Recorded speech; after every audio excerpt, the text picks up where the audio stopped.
आप सभी विद्यार्थी का स्वागत है आपके अपने चैनल एके क्लासेस में। तो आज हम लोग हिंदी का महत्वपूर्ण ऑब्जेक्टिव क्वेश्चन पढ़ेंगे जो कि आपके एग्ज़ामों के लिए काफ़ी ज़्यादा इम्पोर्टेंट होने वाला है। बिहार बोर्ड परीक्षा क्लास 10th 2025 के लिए यह महत्वपूर्ण ऑब्जेक्टिव क्वेश्चन होने वाला है। 500 टॉप वीवीआई ऑब्जेक्टिव क्वेश्चन पढ़ेंगे जो कि हमारे फाइनल बोर्ड परीक्षाओं में आता है बार बार। और यही सभी 500 में से जितना भी ऑब्जेक्टिव क्वेश्चन आपके फाइनल बोर्ड परीक्षा में पूछा जाएगा वो इसी में से पूछा जाएगा। बुक से निचोड़ प्रश्न पढ़ेंगे और इसी में से पूछा जाएगा। जितना भी ऑब्जेक्टिव क्वेश्चन हिंदी में आएगा सिर्फ इसी 500 में से आएगा। तो आप प्लीज़ आप सभी विद्यार्थी यह 500 ऑब्जेक्टिव क्वेश्चन मत छोड़िएगा और अच्छे तरीके से पढ़ लीजिएगा। और उम्मीद करता हूँ ये सभी क्वेश्चन आपको 100% समझ में भी आएगा और आपके बोर्ड में सीधे 50+ इसी क्लास यानी इसी और आने वाला नेक्स्ट क्लास से लड़ेगा हमारा हिंदी का पढ़ाया गया। और 50 प्रश्न आपसे कन्फर्म बनेगा और 500 क्वेश्चन आप सभी विद्यार्थी अगर पढ़ लेते हैं तो 50+ क्वेश्चन बना के आइएगा बोर्ड परीक्षा में, यह हमारा गारंटी है। तो प्लीज़ इस क्लास को स्किप मत कीजिएगा और नेक्स्ट क्लास को भी। तो चलिए आज का क्लास स्टार्ट करते हैं। और आपसे एक छोटा सा रिक्वेस्ट है, अगर चैनल पर नए आए हैं तो चैनल को सब्सक्राइब और वीडियो को लाइक ज़रूर कर लीजिएगा ताकि आपके पास नोटिफिकेशन पहुंचता रहे। और इस क्लास को अपने दोस्तों के पास ज़रूर शेयर कीजिएगा ताकि आपके दोस्त भी यह 500 ऑब्जेक्टिव क्वेश्चन पढ़ पाए और अपने बेहतर तैयारी कर सके बिहार बोर्ड परीक्षा का। तो चलिए आज का क्लास स्टार्ट करते हैं। और जो क्वेश्चन आपको याद हो उसे रिविज़न करने का प्रयास कीजिएगा और जो क्वेश्चन याद नहीं हो उसे याद कर लीजिएगा क्योंकि आपके फाइनल बोर्ड परीक्षा में यही सभी क्वेश्चन आएगा, हमारा गारंटी है 100%। चलिए देखते हैं पहला नंबर क्वेश्चन क्या है। पहला नंबर क्वेश्चन है सवाल तो डैश का ही है। सवाल तो डैश का ही है यानी सवाल किसका है, तो सवाल रोटी का है। 101 का राइट आंसर ए होगा, रोटी का है। 102 नंबर क्वेश्चन है मछली कहानी में किस वर्ग का जीवन वर्णित है। मछली कहानी में किस वर्ग का जीवन वर्णित है, तो यह निम्न मध्यम वर्ग का जीवन वर्णित है। 102 का राइट आंसर हो जाएगा बी। अगला नंबर क्वेश्चन है नेक्स्ट नंबर, बिस्मिल्लाह खां प्रसिद्ध डैश थे। बिस्मिल्लाह खां प्रसिद्ध किस में थे, तो यह शहनाई वादक में प्रसिद्ध थे। 103 का राइट आंसर डी होगा, शहनाई वादक में। 104 नंबर क्वेश्चन है शहनाई की रीढ़ किस तरह के पौधे से तैयार की जाती है। शहनाई का रीढ़ किस तरह के पौधे से तैयार किया जाता है, तो यह नरकट नामक घास के पौधे से तैयार किया जाता है। 104 का राइट आंसर बी होगा, नरकट नामक घास के पौधे से। 105 नंबर क्वेश्चन है बहू की दशा थी। बहू की दशा कैसी थी, तो मगरमच्छ की तरह थी। 105 का राइट आंसर ए होगा, मगरमच्छ की तरह थी। और उम्मीद करता हूँ सभी क्वेश्चन आपको 100% समझ में आता होगा और आएगा भी। और हिंदी का ये महत्वपूर्ण क्वेश्चन है तो आप लोग इस क्लास को प्लीज़ स्किप मत कीजिएगा और सभी क्वेश्चन अच्छे तरीके से पढ़ लीजिएगा और अपने दोस्तों के पास ज़रूर शेयर कीजिएगा ताकि आपके दोस्त यह 500 ऑब्जेक्टिव पढ़ पाए। तो चलिए देखते हैं 106 नंबर क्वेश्चन क्या है। 106 नंबर क्वेश्चन है रंगप्पा कौन था। रंगप्पा कौन था, तो रंगप्पा गांव के एक लंपट किस्म का जुआरी व्यक्ति था। 106 का राइट आंसर डी होगा, लंपट किस्म का आदमी था, जुआरी था जो कि गांव का था, मगम्मा का कोई नहीं था। 106 का राइट आंसर डी होगा। 107 नंबर क्वेश्चन है संतु नरेन आपस में कौन था। संतु नरेन आपस में कौन था, तो संतु नरेन आपस में भाई भाई था। 107 का राइट आंसर ए होगा, भाई भाई। 108 नंबर क्वेश्चन है नौबत खाने में इबादत पाठ के लेखक कौन है। नौबत खाने में इबादत पाठ के लेखक कौन है, तो यतेंद्र मिश्र है। 108 का राइट आंसर बी होगा, यतेंद्र मिश्र। 109 नंबर क्वेश्चन है बिस्मिल्लाह खां का असली नाम क्या है। बिस्मिल्लाह खां का असली नाम क्या है, तो बिस्मिल्लाह खां का असली नाम कमरुद्दीन है। 109 का राइट आंसर डी होगा, कमरुद्दीन। 110 नंबर क्वेश्चन है फ्रेडरिक मैक्स मुलर किस पाठ के रचयिता है। फ्रेडरिक मैक्स मुलर किस पाठ के रचयिता है, तो यह भारत से हम क्या सीखे इस पाठ की रचयिता है। 110 का राइट आंसर सी होगा, भारत से हम क्या सीखे। 111 नंबर क्वेश्चन है राजतंत्र का जन्म शीर्षक कविता में कवि ने किसे देवता कहा है। राजतंत्र के जन्म के शीर्षक कविता के कवि ने किसे देवता कहा है, तो किसान मजदूर को देवता कहा है। 111 का राइट आंसर डी होगा, किसान मजदूर को। 112 नंबर क्वेश्चन है किसे सिंहासन खाली करने के लिए बात की गई है। किसे सिंहासन खाली करने के लिए बात की गई है? तो राजतंत्र को भी की गई है, सामंतवाद को भी किया गया है। 112 का राइट आंसर सी होगा, ए और बी दोनों को बात किया गया है। अगला नंबर क्वेश्चन है 113 नंबर, गुप्त काल से किस लिपि का संबंध है? गुप्त काल से किस लिपि का संबंध है? तो ब्राह्मणी लिपि का संबंध है। 113 का राइट आंसर बी होगा। 114 नंबर क्वेश्चन है, श्रवण बेलगोला जैन तीर्थ स्थल कहाँ है? श्रवण बेलगोला जैन तीर्थ स्थल कहाँ है? तो यह कर्नाटक में है। 114 का राइट आंसर ए होगा, कर्नाटक में। अगला नंबर क्वेश्चन है 115 नंबर, कथावाचक को मगम्मा क्या कहती थी? कथावाचक को मगम्मा क्या कहती थी? तो माँ जी कहती थी। 115 का राइट आंसर हो जाएगा सी, माँ जी कहती थी। और मगम्मा पाठ किसने लिखा है? दही वाली मगम्मा किसने लिखा है? तो श्रीनिवासन ने लिखा है। और मगम्मा क्या बेचती थी? तो मगम्मा दही बेचती थी। मगम्मा का एक पोता था और एक बहू थी और एक बेटा था। मगम्मा का बहू का क्या नाम था? तो नजम्मा था। मगम्मा किस तरह के ब्लाउज पहनती थी? तो मखमल के ब्लाउज पहनती थी।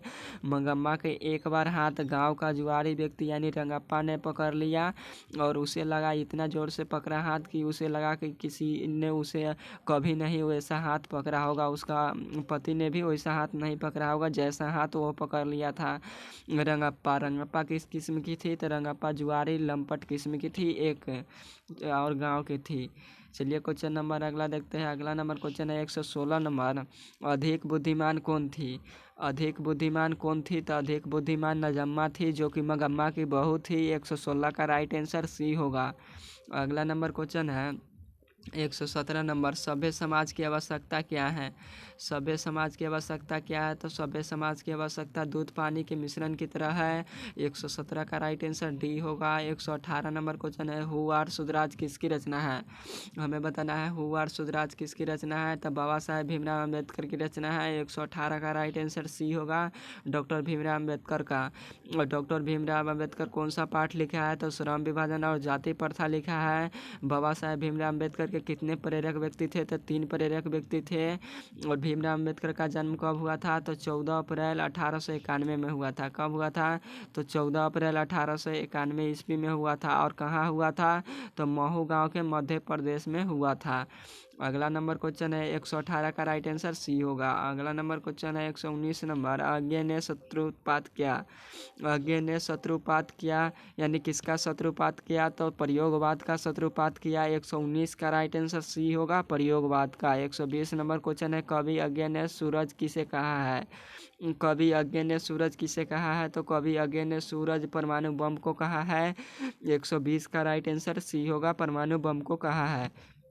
अगला नंबर क्वेश्चन है नेक्स्ट नंबर 121 नंबर क्वेश्चन है, ढहते विश्वास कहानी में किस राज्य से बाढ़ एवं सूखा से प्रभावित दिखाया गया है? ढहते विश्वास कहानी में किस राज्य को बाढ़ एवं सूखा से प्रभावित दिखाया गया है?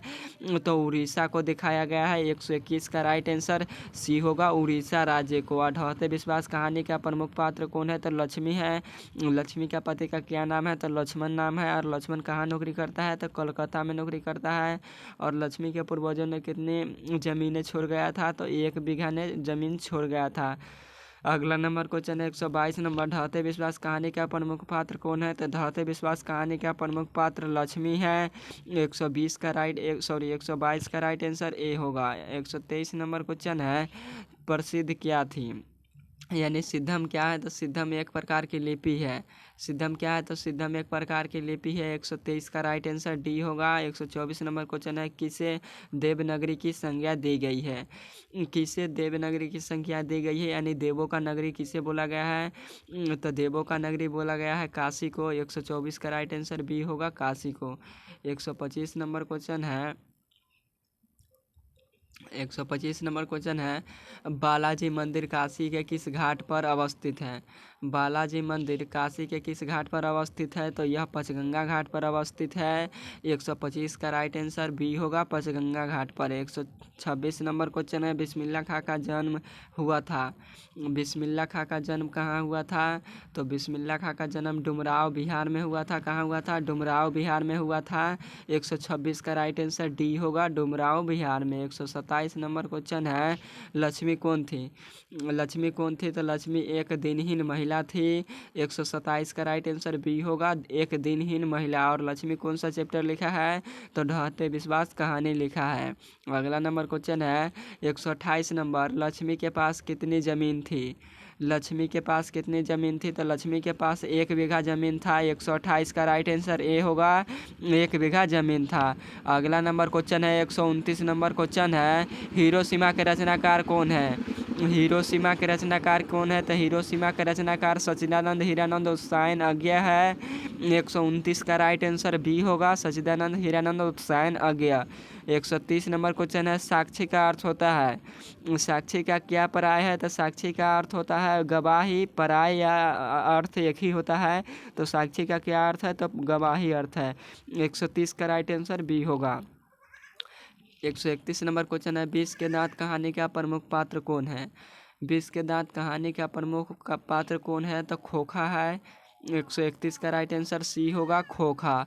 और खोखा को कितने दांत मदन ने तोड़ डाला? तो 2 दांत तोड़ डाला। और खोखा का दूसरा नाम क्या था? तो कासू था।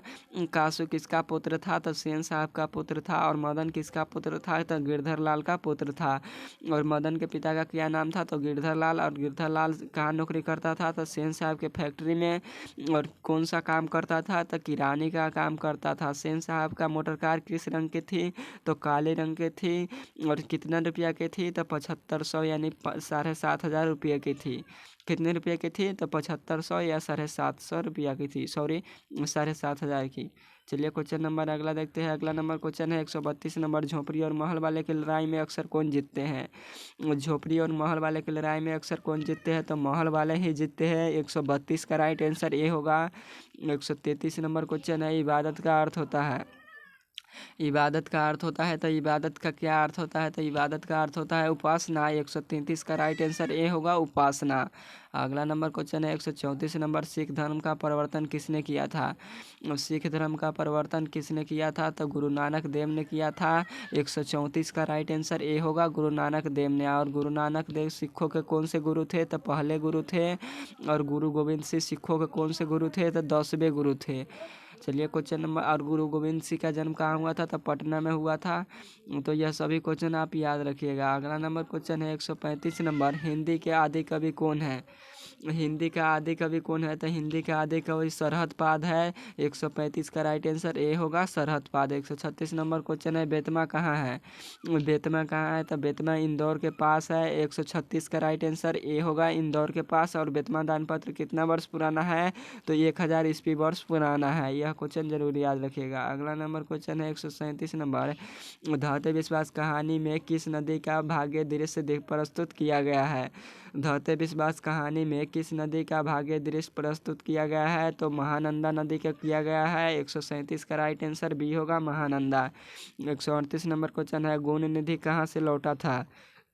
गुण निधि कहाँ से लौटा था? तो यह कटक से लौटा था। 138 का राइट आंसर डी होगा, कटक से। गुण निधि कहाँ से लौटा था? तो यह कटक से लौटा था।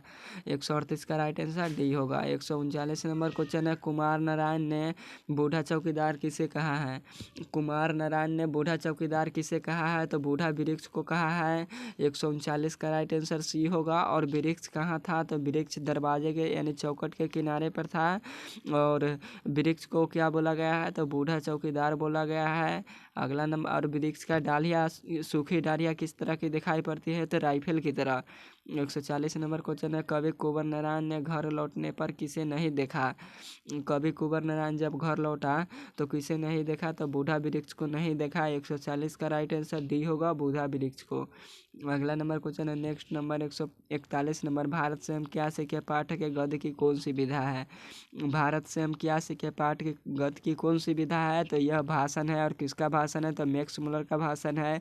141 का राइट आंसर ए होगा। और मैक्स मुलर कौन सा बुक लिखा है? तो दास कैपिटल लिखा है। दास कैपिटल का प्रकाशन कब हुआ था? तो 1867 ईस्वी में हुआ था। और समाजवादियों का बाइबिल किसे कहा जाता है? तो दास कैपिटल को कहा जाता है। और गुटेनबर्ग का जन्म कहाँ हुआ था? तो गुटेनबर्ग का जन्म हुआ था जर्मनी में। और कार्ल मार्क्स को जन्म कहाँ भी हुआ था? तो कार्ल मार्क्स का जन्म भी जर्मनी में हुआ था। और कब हुआ था? तो 6 दिसंबर 1823 ईस्वी में हुआ था। कब हुआ था? तो 6 दिसंबर 1823 ईस्वी में हुआ था कार्ल मार्क्स का जन्म जर्मनी में। अगला नंबर क्वेश्चन है next number 142 number, Max Muller के पिता का नाम क्या था? मैक्स मुलर के पिता का नाम क्या था? तो मैक्स मुलर के पिता का नाम विलियम मुलर था। 142 का राइट आंसर सी होगा, विलियम मुलर। 143 नंबर क्वेश्चन है गुरु नानक की रचनाओं का संग्रह किसने के द्वारा किया गया? गुरु नानक की रचनाओं को यानी इकट्ठा, संग्रह का अर्थ होता है इकट्ठा करना, किसके द्वारा किया गया? तो गुरु अर्जुन देव के द्वारा किया गया है। 143 का राइट आंसर सी होगा। और गुरु अर्जुन देव सिखों के 5वें गुरु थे। कौन से गुरु थे? तो 5वें गुरु थे। यह क्वेश्चन जरूर याद रखिएगा। अगला नंबर क्वेश्चन है 144 नंबर, गुरु नानक देव ने क्या कहते हुए प्राण त्यागा था? हमें बताना है गुरु नानक देव ने क्या कहते हुए प्राण त्यागा था? तो वाहे गुरु कहते हुए प्राण त्यागा था। 144 का राइट आंसर बी होगा। अगला नंबर क्वेश्चन है 145 नंबर, कौन स्वयं दल के साथ बांध की मरम्मत में लग गया था? कौन स्वयं दल के साथ बांध की मरम्मत में लग गया था? तो गुण निधि लग गया था। और गुण निधि कहाँ से लौटा था? तो कटक से लौटा था। 146 नंबर क्वेश्चन है मंगू किस कहानी का पात्र है? मंगू किस कहानी का पात्र है? तो मंगू नगर कहानी की पात्र है। 146 का राइट आंसर बी होगा। 147 नंबर क्वेश्चन है बहादुर का पूरा नाम क्या था? तो बहादुर का पूरा नाम दिल बहादुर था। 147 का राइट आंसर डी होगा, दिल बहादुर। और बहादुर कहाँ से भाग के आया था? तो नेपाल से। और बहादुर की किसको एक बार पीटा था? तो बहादुर भैंस को पीटा था। और भैंस किसके पास भागी भागी आई? तो माँ के पास भागी भागी आई। और बहादुर कहाँ रात भर छिपा रहा? तो जंगल में। बहादुर पर रिश्तेदार ने कितने रुपये चोरी के आरोप लगाया? तो 11 रुपये चोरी का आरोप लगाया। बहादुर कितने वर्ष का था? तो 13 से 14 वर्ष का था। और बहादुर ने कहाँ भाग कर गया था? तो उत्तर प्रदेश गया था। अगला नंबर क्वेश्चन है 148 नंबर। 148 नंबर क्वेश्चन है बहादुर कहानी है किसकी? तो नेपाली गवई गोरखे की कहानी है। 148 का राइट आंसर ए होगा, नेपाली गवई गोरखे की। 149 नंबर क्वेश्चन है खाकी वर्दी में कौन हमेशा चौकन्ना रहता था? खाकी वर्दी में हमेशा कौन चौकन्ना रहता था? तो बूढ़ा वृक्ष चौकन्ना रहता था। 149 का राइट आंसर सी होगा, बूढ़ा वृक्ष। 150 नंबर क्वेश्चन है कभी कुछ देर के लिए बैठ जाते थे? कभी कुछ देर के लिए बैठ जाते थे कहाँ? तो वृक्ष के छाया में बैठ जाते थे। 150 का राइट आंसर डी होगा, वृक्ष की छाया में। तो आज का क्लास समाप्त करता हूँ, फिर मिलेंगे नेक्स्ट क्लास में। और उम्मीद करता हूँ सभी क्वेश्चन आपको 100% समझ में आया होगा हिंदी का। और आपके फाइनल बोर्ड परीक्षाओं में यही सभी क्वेश्चन पूछा जाएगा 100%, यह हमारा गारंटी है। तो आप लोग प्लीज़ इस वीडियो को ज़रूर फुल वॉच करके पढ़ लीजिएगा यह सभी क्वेश्चन। और इसका नेक्स्ट क्लास आने वाला है। और इसका पिछला क्लास आप लोग नहीं देखे तो प्लीज़ आप लोग इसका पिछला क्लास इस चैनल पर विजिट करके देख लीजिएगा, ताकि आपकी तैयारी अच्छे तरीके से हो पाए और 500 ऑब्जेक्टिव आप पढ़ पाए। और 500 ऑब्जेक्टिव में से आपको एक ऑब्जेक्टिव क्वेश्चन ना छूटे। और आपका फाइनल बोर्ड परीक्षा में यही 500 ऑब्जेक्टिव क्वेश्चन में से आएगा, यह हमारा गारंटी है। ओके बाय, फिर मिलेंगे नेक्स्ट क्लास में।